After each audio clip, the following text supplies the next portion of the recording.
So John Pinsent isn't closely related to Gordon Pinsent, the famous Newfoundland and Labrador actor, but he was born on the Rock the same way. Well, everybody's born the same way, but you probably have as much passion for, I want to say, challenges, change, and progress as maybe Gordon has for acting in the stage. You moved to Carleton County in the fall of 2017, took the position of Chief Administrative Officer after Ken Harding retired, after a long history here. And since coming here, I would suggest maybe that, like the fishing dories around your home province, that you've probably rode a few waves of your own since you came in. Yes. And I thought it was time that we sat down and had a chat. So I want to welcome John Pinsent to the Ageless Couch. Thank you. Now, to start things off, we should actually clarify and be transparent. I'm on town council, have been since 2008, and so we work closely together. So we're not hiding that. She sits somewhere to my left. Let's start at the beginning. I want to know a little bit about you and growing up. So I'll begin by asking a very quintessential Newfoundland thing, which is, where are you from and who's your father? Where are you from by? Yeah. I was born in Stephenville Crossing, or if you're from that part of the country, they call it the Zing. The Zing? The Zing. Stephenville's an old, used to be an American Air Force base, Okay. so the hospital itself was in Stephenville Crossing, about 10 minutes away. So born in Stephenville Crossing, lived most of my life in Deer Lake. So a small town, 5,000 people, so it's pretty much commensurate to what we have here. What was your childhood like growing up? We skidooed, we hunted, we fished, I played minor hockey. I have kids now and I wonder, the things that I did as a young kid. We just played policemen, cowboys and Indians out in the backyard, road hockey at You night. probably roamed a lot more than our kids do now too. I sometimes wonder if my mother ever thought where me and my friends we used to be at times, yeah. But just played hockey, did a lot of snowmobiling, fishing, a lot of traveling as kids, camping, outdoor stuff, what I would consider normal stuff in the 60s. You're not that old, are you? So what kind of household was your home? I guess the normal nuclear family of I have my mom and dad, and I have a younger sister, Suzanne, about 2.5 years younger than me. Cat and dog relationship, brother and sister at times. I left home relatively early, but we had a normal household. Your career began in the military, and that's probably not very uncommon in Newfoundland. It seems that the numbers of young men who actually enroll in the military or sign up for service fluctuates, I think, with the economy. With the economy. There. Yeah. So tell me a little bit about that. What first drew you into the military? I saw a sign on the wall. So at the time, Newfoundlanders only did grade 11, so there's no senior matriculation. So when I was in grade 10, I saw a poster on the wall that said, "Live the adventure, join the military, something or other." I went to see the guidance counselor. He pointed me out that I had to drive to Corner Brook to register to sign up. I was 15 years old. What? When I went down, they gave me the paperwork. I brought it home to my mother and my father, my mom and dad, and asked them to sign it. And my dad said, "You won't last a week." And you were 15. They 15. allowed you to sign up when you were 15? My parents had to sign the paperwork. So I was going off to military college. So I was accepted to St. FX, Mount Allison. I was going to be a lawyer, I thought. And then in May of that year, I got accepted to CMR, which is the Royal Military College in St. Jean, Quebec. Yep. So it was out of blind sort of happenstance that I did that, and I stayed because my dad said it wouldn't last a week. So after a week when they cut my hair, I said I have to stick it out. And that was 40 years ago. Wow. So what was your career in the military? I'm sure you didn't do the same thing for the entire time you were there. I joined as an infantry officer, so combat arms guys jumping out of the back of armored personnel carriers. So 5 years at military college in St. John, where I got a business administration degree. And then from there, joined the infantry Winnipeg with 3rd Battalion, the Royal Canadian Regiment, off to Germany, served a couple of years in Germany, back to Montreal, reclassified as a logistics finance officer, bounced around mostly in Ontario, London, Kingston, Petawawa, overseas in Bosnia as a task force controller, Trenton as the commander of a parachute maintenance depot, packing parachutes and aerial deployment equipment for the Canadian Forces. That sounds stressful to me, but... So all kinds of stuff, yeah. And a bunch of time in Ottawa as a strategic analyst in the Department of National Defense. How many years in total? 26 years, 363 days. You weren't counting, though. No. No. What do you think that experience gave you in terms of perspective and possibly discipline? I grew up in a hurry. At 16, my mother would probably tell me that I would do nothing on my own. I was a lazy teenager. Grew up to be anything but. It taught me to depend on people, and the military is very much a team environment. It taught me to basically my house is where my home is, where my family is. I moved around quite a bit. A little bit of a survivor mentality, but I think it's very much what I am today.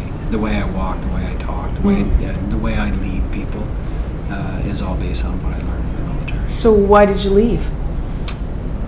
In the military, you are what you wear. Your name, your rank, your badges. Actually, Lori, my wife, said to me one day, it's interesting when military guys get together, the first thing they do is they look at their left-hand chest where they wear all their medals. So they size each other up and say, this guy's been to Bosnia, this guy's done this guy doesn't rate because he doesn't have any of those medals. So after doing a bunch of stuff, you're not as smart as your boss, so I just wanted to get out and do something different. So before you left, though, you got your CPA?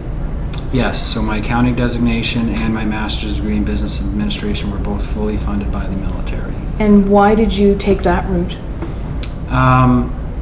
Well, I was in logistics as a finance officer, and I quickly learned that in order to advance in the military as a finance officer, you needed a professional designation. So I got that. The MBA was just another piece that they were offering that I said, hey, if they're paying for it, I might as well do it. And I thought it was nice to get that other further education as well. So that set you up to transition into the federal government. So talk to us about that journey. So I transitioned into the federal government. A lot of guys find it hard to get out of the military because it's kind of a cradle-to-grave type atmosphere, right? You don't have to worry about your dental appointment because the dentist calls you. You don't have to worry about a medical appointment because the medical guy calls you. Everything is taken care of. So for me, it was all about, well, if I get out of the military into the public service, it's almost sort of taking one baby step out. So it was over the long weekend in May of 2008 where I took off a uniform, put on a suit, and went to work for Transport Canada. And the reason I did that was twofold. One was I wanted to wear a suit, so you walk into a room, they don't know who you are, right? It's really then you base who you are and what you do and what you say. And the other piece is I was pensionable, so I wanted my pension. I wanted my money. What did you do in the federal government? Because you moved around a little there too. Most of what I did in the federal government was all around strategic finance. I did business planning, implementations of software systems. I did get into a little bit of the chief information officer role, so I did systems implementations there, strategic planning there. So as well in National Energy Board, I was a departmental security officer. So I dabbled in all kinds of stuff, which was very interesting, which I think positioned me well for a transition then onto something different. It's interesting because you left a federal job that probably paid more than we're paying you. Yes. You left regular hours for, it was a higher position, and it looked, on your resume, it does look like you were continuing to climb a certain ladder. So you leave a federal position where you had, there was lots of seniority, you had benefits, and there were, a good pay scale. And you were in a large city, so you leave for less pay, longer hours in a small town. So why here and why now? Obviously didn't do my research very well, did I? No, it's... Thanks. If anybody's ever studied psychology and what motivates people, and I say this, Maslow's hierarchy, which talks about self-actualization. Yeah. I was working 12, 14-hour days. Had one of these called a BlackBerry that I could pretty much not put down. What really got me, there was a week when I didn't see my kids. I would be up at 6 o'clock in the morning to drive. I had about a 45-minute commute into downtown Ottawa. I get home at 7 or 8 o'clock at night, they'd be in bed. Pay's not everything. Life is short and pay's not everything. So, quite frankly, I started looking around. I was looking around for a couple of years. And as I started looking, that sort of municipal, not-for-profit, universities, hospitals came to sort of what I thought I could do. Why here? To your mayor and council's credit, Woodstock was one of the only municipalities that would take a guy that didn't have any municipal experience. In terms of your lifespan, the majority of time has been spent in cities, I would argue. So what can a city boy offer a small town? A different perspective. I believe just because you're in a small town, you can still think big. Most of the stuff that I've experienced in big communities around change, communities get big because they change and they adapt. And I think we can do the same thing here. In terms of people and their perception of you, I've had lots of people ask me what you're like. How do you address he's just a city boy, and or that city mouse, country mouse mentality that some people have in terms of your approach? We're all people, right? Regardless of where we live. And with today's technology, with today's economy, it really doesn't matter whether you're in a big city or a small town. I can still get everything I want from Amazon. There's some things that I can't get here. There's some things around fine dining, some things that I think that we could probably bring to a small town like Woodstock.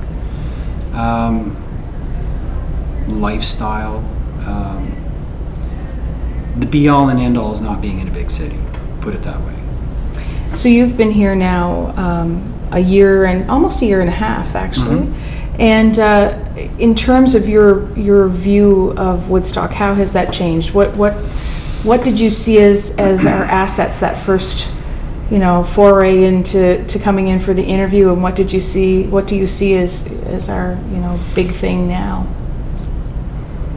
I don't think the physical things have changed at all. I remember when I was waiting for the interview, I sat down on that vacant piece of property on Main Street where they've rehabbed that dwelling that overlooks on the river. I sat there with a coffee on the 21st of June at about 8:30 when the sun was coming up and said, this is really cool. I drove around and saw some of the aspects of the town and saw the Air Motor Center and things.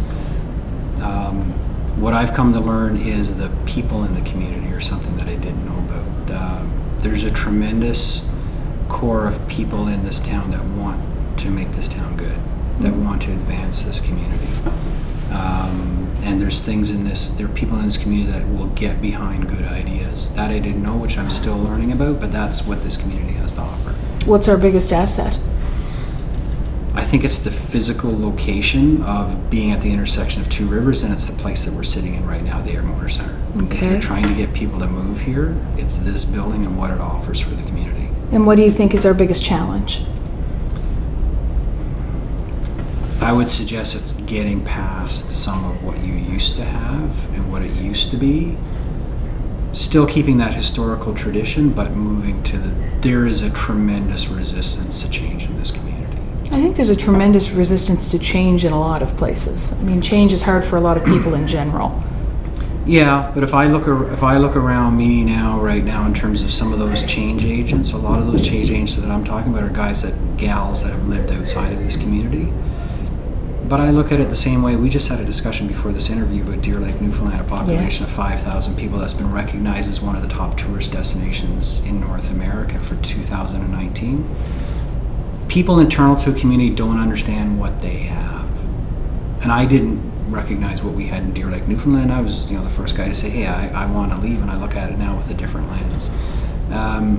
It'd be nice if you almost took this population, moved them away for a couple of years, and look at it differently, right? You get tunnel vision living in a community, and I think that's the resistance to changes. They haven't seen it from the outside.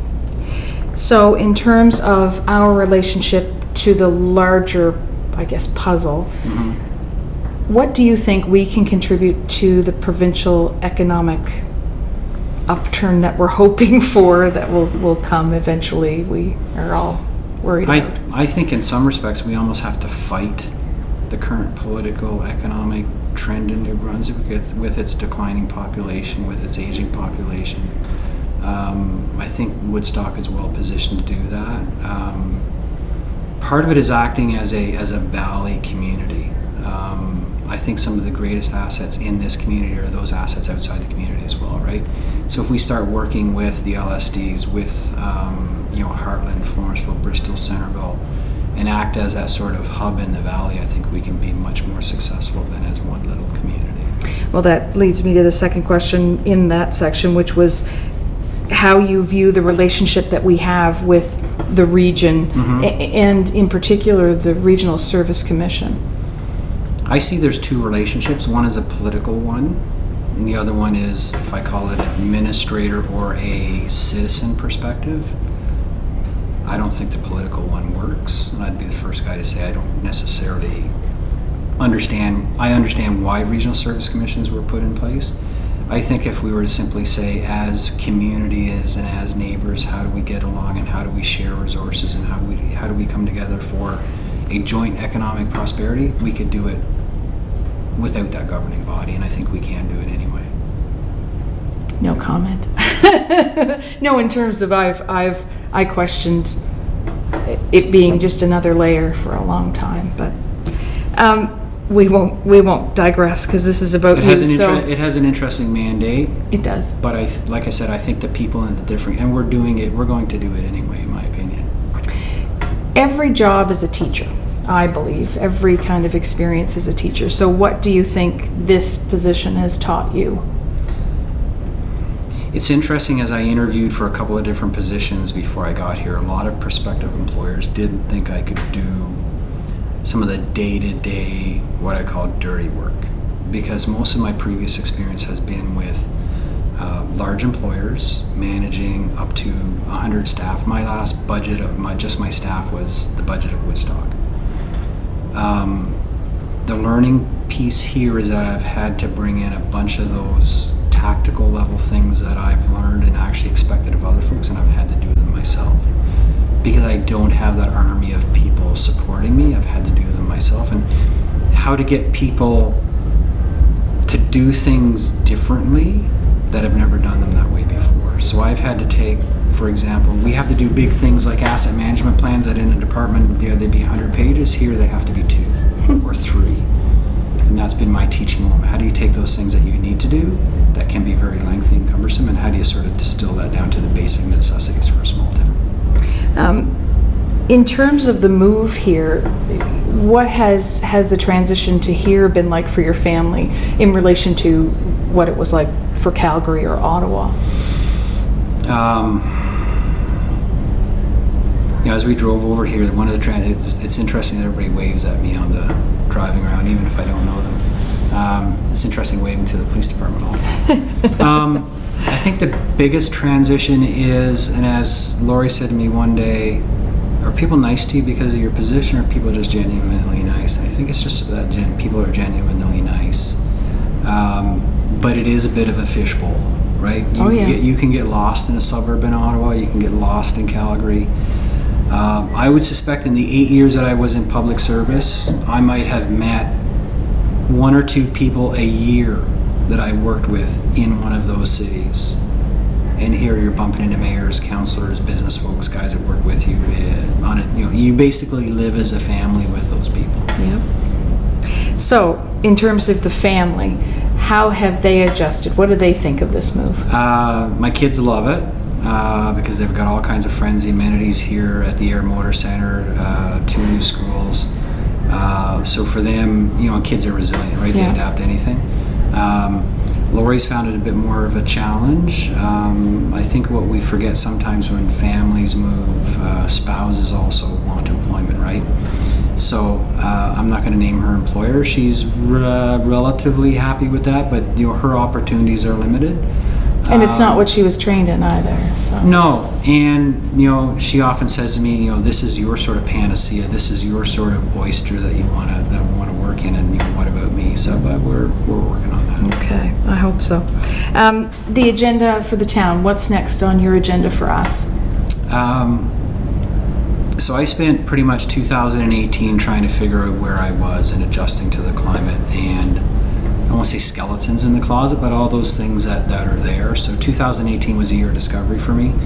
2019 is really about, there's some foundational pieces that we're trying to put in place, a strategic plan, priorities for staff. We're going to open up all the bylaws and look at those towards a municipal plan.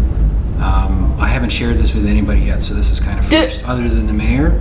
But I've got a one-page sort of depiction of what it looks like in terms of the mission, the core values, the 4 pillars of what we are as a community, what we want to be as a community.